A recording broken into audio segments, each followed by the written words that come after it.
समस्त शत्रुवर्ग भाई भौणी मानू ए अकिंचन रविनारायण कोटि कोटि विनम्र प्रणाम।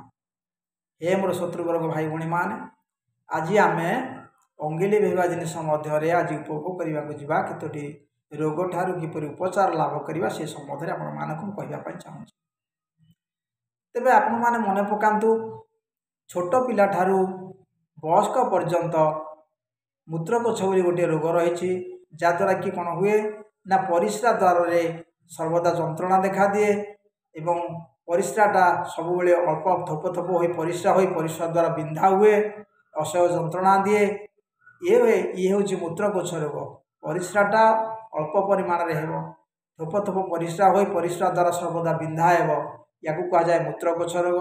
ए रोगर निस्तार करने आपण मैंने बिना पैसा किपर उपचार पाइबे मुझे केतोटी अंगिली भेवा जिनिस आपण मानक कहूँ।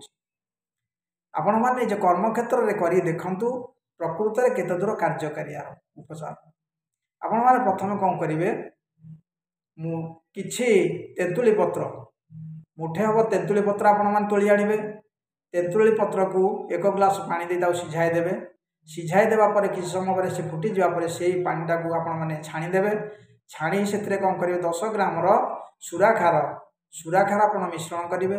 से सुराखार को फेंटी देवापर से तेंतुली पत्र रसरे सुराखार को मिश्रण कर बेसी ना आप 3-4 थर गोटे पिला को कि कौन वयोज्येष्ठ व्यक्ति को आप 3-4 थर जी कि पीवा को दिंतु।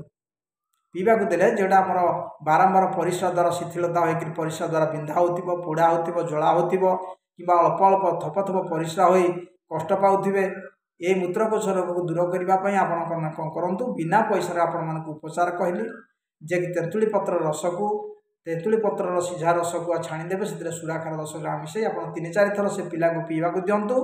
देखिए बिना पैसा से मूत्रकोश रोग अल्प के दूर हो पुणी परिस्रा आमर ठीक रहा ये परिस्रा द्वारा जला जंत्रणा सब दूरीभूत हो।